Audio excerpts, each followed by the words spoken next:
So in this project, our goal was to predict residential and energy consumption as accurately as possible. Because this is a regression program, the evaluation metrics we optimize was mean absolute error. That means our model is judged by how close its predict energy usage is to actual usage, measures in average absolute difference. Rather than relying on a single algorithm, we approach the problem as a full machine learning pipeline. We focus on two main questions. What action improved the performance of our regressor, and how did we assess and improve the fit of the regressor? We will first explain how we improve the predictive performance and then how we use evaluated and refine the model fit. As for the EDA, the exploratory data analysis, the first improvement step was not modeling, it was understanding the data. We analyzed the distribution of target variable, correlations between variables and energy consumption. And the last one is categorical variables such as vision, coding system, and solar installation.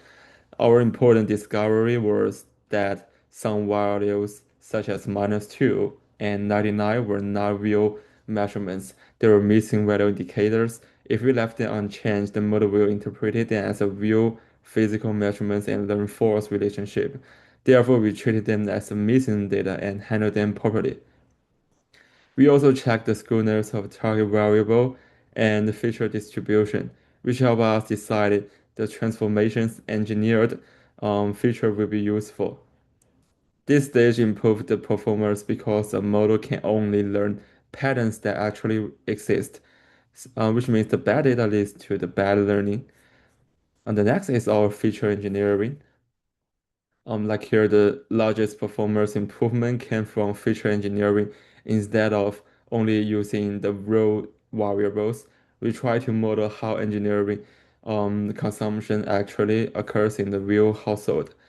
Firstly, we create space efficiency variables such as the square feet per person and square feet per room. Large rooms with few occupants tend to use more heating and cooling per person, and these ratios capture the effects. Second, we add household consumption features, including occupancy and crowding measures. More people means more applications, lighting, and water heating usage. The third is we introduced increment and environment indicators such as air conditioning, heating system, and solar usage. This directly affect electronic demand. Finally, we construct combined indicators representing high consumption household. These features allow the model to distinguish types of home instead of treating every observation independently. After adding this engineered feature, the model error decreased significantly. This shows that the performance improvement mainly came from representing the data and generating process more accurately, not from simply choosing a more complex algorithm. The next is model training. We use multimodal example. After preparing the features, we train three gradient boost models, the LightGBN, XGBoost, and CatBoost. And in here, we select boosting model because energy consumption has non-linear relationship and feature interaction, which linear regression cannot capture well. We optimize the model for MAE and use regularization and subsample to stabilize training. Finally, instead of selecting a single best model, we average their prediction to create an ensemble model because each model makes different types of error. Averaging reduced variance improved prediction accuracy. The ensemble achieved the lowest cost validation MAE and become our final regressor. So about our assessing and improving model fits, the improving accuracy alone is not enough. So we also need to ensure the model had good fits, meaning it generalized the new data rather than memorizing the training set. So we use training versus validation error. Our first thought was comparing training error and validation error. If training error is low but validation error is high, the model is overfitting. If both are high, the model is underfitting. Return learning weights, tree depths, and regularization until the gap between training and validation MA becomes small. This indicates a balanced bias variance trade-off. And next, we use k-fold cross-validation instead of learning weights and relying on a single train test splits. The model was trained and evaluated multiple times on different subset of the data. This gives a more reliable estimate of real-world performance and prevented us from accidentally choosing a model that only work on the one particular sample.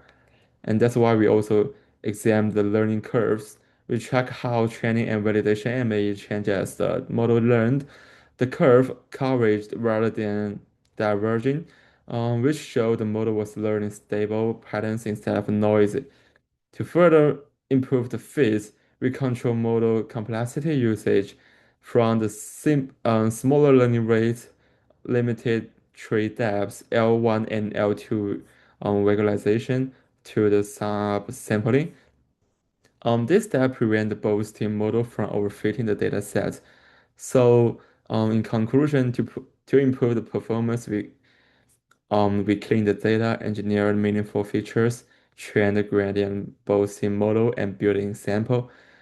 To assess and improve the model fits, we compare training and validation errors, use like cross-validation and learn curves, and control model complexity through the regularization. The key lessons from this project is that predictive models doesn't mainly come from the using a more sophisticated algorithm. It comes from understanding how data is generated, validate carefully, and managing the bias variance trade-off.